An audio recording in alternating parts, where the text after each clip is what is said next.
Item ಯಾವುದೇ ಇರಲಿ try ಮಾಡಿ ಆಚಿ ಚಿಕನ್ ಮಸಾಲಾ. ಬೆಳಗಾವಿಯಲ್ಲಿ 4,500 ಕೋಟಿ ವಂಚನೆ ಪ್ರಕರಣಕ್ಕೆ ಸಂಬಂಧಪಟ್ಟಂತೆ ಆರೋಪಿ ಶಿವಾನಂದನನ್ನ ಬೆಂಗಳೂರಿಗೆ ಶಿಫ್ಟ್ ಮಾಡೋದಕ್ಕೆ ಸಿದ್ಧತೆಗಳು ಆಗ್ತಾ ಇದೆ.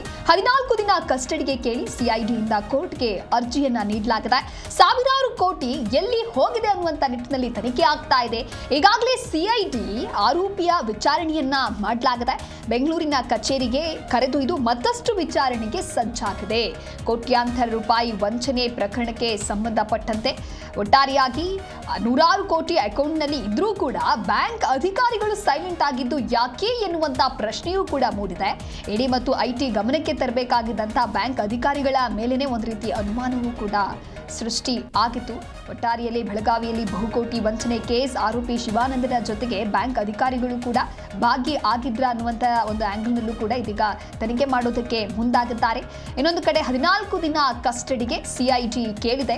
ಕೋರ್ಟ್ಗೆ ಅರ್ಜಿಯನ್ನ ಸಲ್ಲಿಕೆ ಮಾಡಿದ್ದಾರೆ. ಹಾಗಾಗಿ ಮುಂದಿನ ಪ್ರೊಸೀಜರ್ ಯಾವ ರೀತಿಯಾಗಿರುತ್ತೆ, ಯಾವೆಲ್ಲ ಪ್ರಶ್ನೆಗಳನ್ನ ಕೇಳ್ತಾರೆ, ಯಾವ ರೀತಿಯಾಗಿ ಮತ್ತಷ್ಟು ವಿಚಾರಣೆಗೆ ಸಜ್ಜಾಗಿದ್ದಾರೆ ಅನ್ನೋದನ್ನ ಕಾದು ನೋಡಬೇಕಿದೆ. ಒಟ್ಟಾರೆಯಾಗಿ ಆರೋಪಿಯನ್ನ ಡ್ರಿಲ್ ಮಾಡೋದಕ್ಕೆ ಸಕಲ ರೀತಿಯಾದ ತಯಾರಿಗಳು ಕೂಡ ಆಗ್ತಾ ಇದೆ. ಬೆಂಗಳೂರಿನ ಕಚೇರಿಗೆ ಕರೆದೊಯ್ದು ಇದೀಗ ವಿಚಾರಣೆ ಮಾಡೋದಕ್ಕೆ ಮುಂದಾಗಿದ್ದಾರೆ. ದೊಡ್ಡ ಪ್ರಮಾಣದಲ್ಲಿ ಹಣ ವರ್ಗಾವಣೆ ಆಗ್ತಾ ಇದ್ರೂ ಕೂಡ ಬ್ಯಾಂಕ್ ಅಧಿಕಾರಿಗಳು ಗಪ್ಚುಪ್ಪಾಗಿದ್ದು ಯಾಕೆ?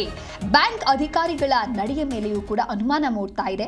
ನೀಲಣ್ಣನವರ ಜೊತೆಗೆ 3 ಬ್ಯಾಂಕ್ನ ಅಧಿಕಾರಿಗಳು ಶಾಮೀಲಾಗಿರುವಂತಹ ಶಂಕೆ ವ್ಯಕ್ತವಾಗಿದ್ದು ಸಿಐಡಿ ತನಿಖೆಯಲ್ಲಿ ಸತ್ಯ ಬಯಲಾಗಬೇಕಿದೆ. ಬಹುಕೋಟಿ ಹಣ ದುರುಪಯೋಗ ಕೇಸ್ ಬಗ್ಗೆ ಬೆಳಗಾವಿಯಲ್ಲಿ ಕಮಿಷನರ್ ಭೂಷಣ್ ಬೊರಸಿಯೂ ಕೂಡ ಮಾತನಾಡಿದ್ರು. ಬಹುಕೋಟಿ ವಂಚನೆಯ ಕೇಸ್ ಬಗ್ಗೆ ಶಿವಾನಂದ ನೀಲಣ್ಣನವರ ಬಂಧನ ಆಗಿದೆ. ಈ ಪ್ರಕರಣದ ವ್ಯಾಪ್ತಿ ಅಂತಾರಾಜ್ಯದ್ದು ಕೂಡ ಇದೆ. 50 ಕೋಟಿ ರೂಪಾಯಿಗೂ ಅವ್ಯವಹಾರ ಆಗಿದೆ. ಸಿಐಟಿ ಡಿಐಜಿ ಬಂದು ನಮ್ಮ ಬಳಿ ಮಾಹಿತಿಯನ್ನ ಪಡೆದಿದ್ದಾರೆ. ನಾವು ಮಾಡಿರುವಂತ ತನಿಖೆ ಅವರಿಗೆ ನೀಡಿದ್ದೇವೆ. ಅದರ ಆಧಾರದ ಮೇಲೆ ಸಿಐಡಿಗೆ ಕೇಸ್ ವರ್ಗಾವಣೆಯನ್ನ ಮಾಡಿದ್ದಾರೆ ಅನ್ನುವಂಥ ಮಾಹಿತಿಯನ್ನ ಕೂಡ ಹಂಚಿಕೊಂಡಿದ್ದಾರೆ. ಸಿಐಡಿ ಡಿಐಜಿ ಅವರು ಮಾಡುವಂತ ಕೆಲಸ ಆಗದೆ. ಸ್ಥಳೀಯ ಅಧಿಕಾರಿಗಳು ಕಲೆ ಹಾಕಿರುವಂತಹ ಮಾಹಿತಿಯನ್ನ ಅವರು ಸಂಗ್ರಹಿಸಿದ್ದಾರೆ. 2 ಗಂಟೆಗಳ ಕಾಲ ಕಮಿಷನರ್ ಜೊತೆಗೆ ಸಭೆಯನ್ನ ನಡೆಸಿ ಸಿಐಡಿ ಡಿಐಜಿ ಟೀಮ್ ಇನ್ನೂ ಕೂಡ ಕೆಲವು ದಿನಗಳ ಕಾಲ ಬೆಳಗಾವಿಯಲ್ಲೇ ಮೊಕ್ಕಾಂ ಹೂಡಲಿದೆ ಅನ್ನುವಂಥ ಮಾಹಿತಿಯನ್ನ ತಿಳಿಸಿದ್ರು. ಒಟ್ಟಾರೆಯಾಗಿ ಇದೀಗ 14 ದಿನ ಕಸ್ಟಡಿಗೆ ಸಿಐಡಿಯಿಂದ ಕೋರ್ಟ್ಗೆ ಅರ್ಜಿ ಸಲ್ಲಿಕೆ ಆಗದೆ. ಸಾವಿರಾರು ಕೋಟಿ ಹಾಗಾದ್ರೆ ಎಲ್ಲಿ ಹೋಯಿತು? ಈತ ಯಾವ ರೀತಿಯಾಗಿ ವಂಚನೆಯನ್ನ ಮಾಡ್ತಾ ಇದ್ದ? ಈತನ ಹಿಂದೆ ಯಾರೆಲ್ಲ ಭಾಗಿ ಆಗಿದ್ರು? ಈ ಕುರಿತಾಗಿ ತನಿಖೆ ಮಾಡುವಂತಹ ಕೆಲಸ ಆಗ್ತಾ ಇದೆ. ಆರೋಪಿ ಶಿವಾನಂದನನ್ನ ಬೆಂಗಳೂರಿಗೆ ಶಿಫ್ಟ್ ಮಾಡೋದಕ್ಕೆ ಈಗ ಸಕಲ ರೀತಿಯಾದಂಥ ತಯಾರಿಯೂ ಕೂಡ ಆಗಿದೆ. ಈ ಕೇಸ್ ಇಲ್ಲಿಗೆ ಸುಮ್ಮನಾಗೋದಿಲ್ಲ. ಮತ್ತಷ್ಟು ವಿಚಾರಣೆಯನ್ನು ಮಾಡ್ತಾರೆ. ಆರೋಪಿಯಿಂದ ಮತ್ತಷ್ಟು ಮಾಹಿತಿಯನ್ನು ಕಲೆ ಹಾಕುವಂಥ ಕೆಲಸ ಕೂಡ ಆಗತ್ತೆ. ಈ ರೀತಿಯಾಗಿ ಹೇಗೆ ತನಿಖೆಗೆ ಸಿದ್ಧತೆಗಳು ಬೇಕು ಆ ಒಂದು ಆಂಗಲ್ನಲ್ಲೂ ಕೂಡ ಇದೀಗ ತಯಾರಿಗಳು ನಡೆದಿದೆ.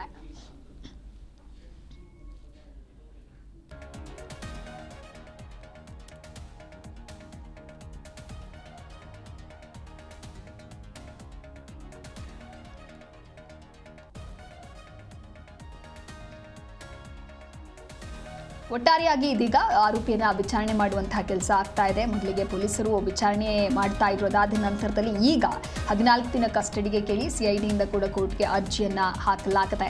ಇನ್ನು ಈತ ಕೆಲವೊಂದಿಷ್ಟು ಡೈಲಾಗ್ ಕೂಡ ಹೇಳ್ತಾ ಇದ್ದ. ದೇಶದಲ್ಲಿ ರಾಕ್ಷಸರೇ ತುಂಬಿದ್ದಾರೆ, ನಾನು ದೊಡ್ಡ ಸಾಮ್ರಾಜ್ಯವನ್ನ ಕಟ್ಟಿದ್ದೀನಿ, ನನ್ನ ಬಳಿ 15,000 ಬಂದೂಕು ಇದೆ, 2028ಕ್ಕೆ ನಾನು ಮುಖ್ಯಮಂತ್ರಿ ಆಗ್ತೀನಿ, 224 ಮತಕ್ಷೇತ್ರ ಗೆಲ್ಲೋದು ದೊಡ್ಡ ಕರಾಮತ್ತ ಅಂತೆಲ್ಲ ಈ ರೀತಿಯಾಗಿ ಶಿವಾನಂದ ನೀಲಣ್ಣನವರ ಭಾಷಣವನ್ನ ಮಾಡ್ತಾ ಇದ್ದ. ಆ ಎಲ್ಲ ಮಾತುಗಳು, ಆ ಎಲ್ಲ ಭಾಷಣಗಳು ಕೂಡ ಈಗ ಒಂದು ರೀತಿ ಮುಳುವಾಗಿದೆ. ಗನ್ ಸಿಎಂ ಹೇಳಿಕೆಯಿಂದ ಅಲರ್ಟ್ ಆದಂತಹ ಸರ್ಕಾರ ಏಜೆನ್ಸಿಗಳು ಕೂಡ ನೀಲಣ್ಣನವರ ಮೂಲವನ್ನ ಕೆದಕಿದ್ದಾರೆ. ಹಾಗಾದ್ರೆ ಈತ ಯಾರು, ಆತನ ಹಿನ್ನೆಲೆ ಏನು ಅನ್ನುವಂಥ ನಿಟ್ಟಿನಲ್ಲೂ ಕೂಡ ಈಗ ಸಾಕಷ್ಟು ಮಾಹಿತಿಯನ್ನ ಕಲೆ ಹಾಕುವಂತಹ ಕೆಲಸ ಕೂಡ ಆಗ್ತಾ ಇದೆ. ಒಟ್ಟಾರೆಯಾಗಿ ಈತನಿಗೆ ಡ್ರಿಲ್ ಮಾಡುವಂತಹ ಕೆಲಸ ಆಗಲಿದೆ. ಈಗ ಅರ್ಜಿ ಕೂಡ ಕೋರ್ಟ್ನಿಂದ ಸಲ್ಲಿಕೆ ಆಗಿದ್ದು ಬೆಂಗಳೂರಿಗೆ ಶಿಫ್ಟ್ ಆದ ನಂತರದಲ್ಲಿ ಹಾಗಾದರೆ ಯಾವ ರೀತಿಯಾಗಿ ಆತನಿಗೆ ವಿಚಾರಣೆಯನ್ನು ಮಾಡ್ತಾರೆ, ಹೇಗೆ ಆತನನ್ನು ಬಾಯ್ಬಿಡಿಸ್ತಾರೆ ಅನ್ನೋದನ್ನು ಕಾದು ನೋಡಬೇಕಿದೆ. ಬೆಳಗಾವಿಯಲ್ಲಿ ಬಹುಕೋಟಿ ಹಣದ ದುರುಪಯೋಗ ಹಾಗೆ ವಂಚನೆ ಮಾಡಿರುವಂಥ ಗಂಭೀರ ಆರೋಪಗಳು ಈತನ ವಿರುದ್ಧ ಕೇಳಿಬಂದಿದೆ. ಶಿವಾನಂದ ನೀಲಣ್ಣನವರ್ ಎಂಬಾತನನ್ನು ಪೊಲೀಸರು ಬಂಧಿಸಿ ಈಗ ಮತ್ತೆ ಮುಂದಿನ ಪ್ರೊಸೀಜರ್ ಏನು ಅದನ್ನು ಮಾಡ್ತಾ ಇದ್ದಾರೆ.